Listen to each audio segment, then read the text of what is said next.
लेकिन अब एक और महत्वपूर्ण बात निकलकर सामने आ रही है, वो है अतीक का शाहीन बाग कनेक्शन। शाहीन बाग और अतीक के बीच एक नजदीकी रिश्ता था, जिसमें न सिर्फ ब्लैक मनी बल्कि अतीक के दूसरे कनेक्शन भी शामिल थे। अतीक के सिंडिकेट की जांच में सामने आया है कि शाहीन बाग में अतीक की बेनामी संपत्तियां थी।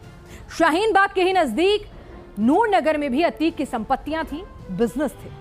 शाहीन बाग के नजदीक सराय जुलेना के जाकिर बाग में रहने वालों के साथ भी अतीक के बिजनेस रिलेशनशिप थे। अतीक की इन बेनामी संपत्तियों से हर महीने लाखों का किराया आता था, तो अतीक के परिवार तक भी पहुंचाया जाता था। जब अतीक की पत्नी शाइस्ता परवीन फरार हुई तो उसकी एक लोकेशन शाहीन बाग भी मिली और मीडिया रिपोर्ट्स में यह भी बताया गया था कि एनकाउंटर से पहले असद भी कुछ दिन शाहीन बाग के नजदीक जामिया के ही एरिया में छिपा था। शाहीन बाग और अतीक का रिश्ता अब खुल चुका है, लेकिन शाहीन बाग सिर्फ एक हिस्सा भर था। अतीक का काला कारोबार कई राज्यों तक फैला हुआ था।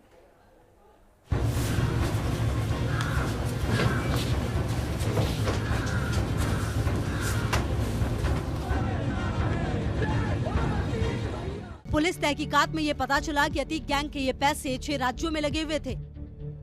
ये राज्य हैं दिल्ली, उत्तर प्रदेश, गुजरात, मध्य प्रदेश, राजस्थान और महाराष्ट्र। कहते हैं कि पाप का घड़ा भरकर फूट जाता है, लेकिन अतीक अहमद के साथ तो पैसे का घड़ा भरकर फूट गया। दरअसल अतीक की प्रॉपर्टी सैकड़ों नहीं बल्कि हजारों करोड़ की है। सिर्फ प्रयागराज नहीं बल्कि पूरे देश में फैली है, जिसके तार 2 बड़े जेल से जुड़े हुए हैं। और क्या इसी की वजह से अतीक अहमद और उसके भाई अशरफ का कत्ल हो गया? सवाल इसलिए क्योंकि साबरमती जेल और ललितपुर जेल में लंबा वक्त गुजारा गया। अतीक का जो पैसा बेनामी संपत्तियों में लगा था, उनमें से कुछ पैसा जमीनों में लगा था, तो कहीं अतीक के पैसे से मॉल और शॉपिंग कॉम्प्लेक्स बन रहे थे। पुलिस की तफ्तीश के मुताबिक कौशाम्बी के मयंक जायसवाल सॉलिटॉय बेली रेजिडेंशियल इलाके में अशरफ ने करोड़ों का इन्वेस्ट किया था। साबरमती गुजरात के कारोबारी जीतू और केतन के कारोबार में अतीक शामिल था। जीतू और केतन भी अतीक के साथ अहमदाबाद की साबरमती जेल में बंद थे। गुजरात के कारोबारी नजीर बोरा और अली रजा के कारोबार में अतीक का पैसा लगा हुआ है। मध्य प्रदेश के पन्ना में हीरा खदान के एक व्यापारी के कारोबार में अतीक ने करोड़ों रुपए का इन्वेस्टमेंट किया था। राजस्थान के माउंट आबू के होटल अबू ग्रैंड के मालिक बाबी भाई अग्रवाल के साझेदारी में अतीक का बड़ा कारोबार चल रहा था। लखनऊ और मुंबई में भी माफिया अतीक की कई बेनामी संपत्तियों की जानकारी पुलिस को मिली है। समीरा होटल प्रयागराज के बारे में भी जानकारी मिली कि इसमें अतीक गैंग ने मोटा पैसा इन्वेस्ट किया था। अतीक गैंग की नजर जमीन और प्रॉपर्टी के धंधे पर गड़ी हुई थी और यही वजह है कि कई बिल्डर्स के साथ मिलकर इन्होंने करोड़ों रुपए से सैकड़ों बीघा जमीन पर कई प्रोजेक्ट शुरू किए। जिन प्रोजेक्ट्स में अतीक गैंग का पैसा लगा हुआ है वो हैं Elina city phase 1, Elina city phase 2, Ahmad city, Asad city, Sai Bihar योजना, सैदपुर ग्राम योजना, सैदपुर आवास योजना, लखनपुर आवास योजना। 1000 बीघे के ऊपर के इन प्रोजेक्ट्स में अतीक और अशरफ ने इन्वेस्ट किया था। अतीक और अशरफ की बेनामी संपत्तियों की फहरिस्त बस इतनी नहीं है। इनके अलावा फना एसोसिएट, मेसर्ड जफारी स्टेट लिमिटेड जैसी करीब आधा दर्जन कंपनियों का संचालन भी अतीक अहमद और अशरफ कर रहे थे। उत्तर प्रदेश से लेकर महाराष्ट्र तक फैले अतीक गैंग के बेनामी कारोबार में जहां करोड़ों रुपए की कमाई हो रही थी, वहीं इन संपत्तियों पर अतीक के दुश्मनों की भी नजर थी। तो कहीं अतीक और अशरफ के पुलिस हिरासत में खात्मे के पीछे बेनामी संपत्तियों का विवाद तो नहीं? पुलिस इस एंगल पर भी जाँच कर रही है। Team news nation. हाथ में बंदूक और जेब में पैसा, यही था अतीक के आपराधिक जीवन का मकसद। अतीक की मौत के बाद लगातार खुलासे हो रहे हैं, बेनामी संपत्तियों के दस्तावेज खुल रहे हैं और साथ ही खुला है अतीक के गुंडा टैक्स का राज भी। जब जब अतीक चुनाव में उतरता था तो उसका गैंग बाकायदा पर्चियां बांटा करता था और इन्हीं पर्चियों से वसूला जाता था अतीक का गुंडा टैक्स।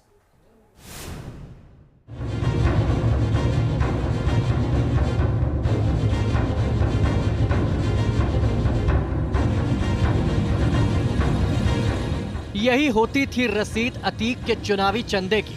अतीक ने खुद को सफेद पोश बनाने के लिए अपराध की दुनिया के बाद राजनीति में कदम रखा था।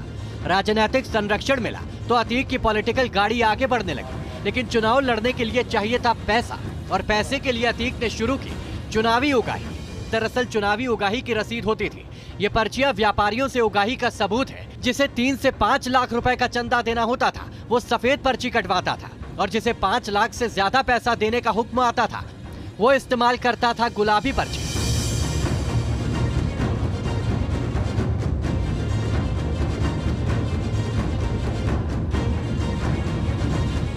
अतीक अहमद कुल 5 बार विधायक रहा और 1 बार सांसद। और जब जब अतीक अहमद चुनावी मैदान में उतरता तो ये पर्चियां जारी कर दी जाती थी ताकि चुनाव लड़ने के लिए पैसा जुटाया जा सके।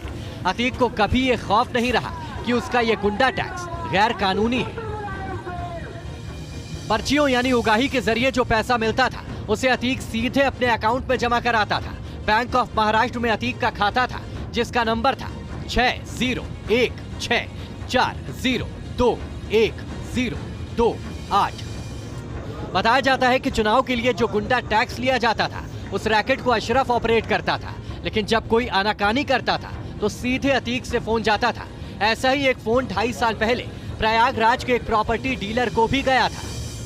आइए तो कुछ ऐसा कर आगे आइए, कुछ बहुत सही है। ऐसा ना हो कि आपका एक पैर एक हाथ टूट जाए, समझे। लेट जाओगे आराम से 3 महीने के लिए अस्पताल में, समझे, तो हमारा काम रुक जाएगा। भाई हम सोमवार को पैसा इकट्ठा करके आएंगे कि आपका मूड सही हो जाए। आप मार जानते हैं ना, मार का हाल जानते हैं। मार वो चक्की आसान चीज लेना, तो सब बात न करो। गुस्सा आप शांत कर लीजिए हमारे ऊपर, हम पैसा लगे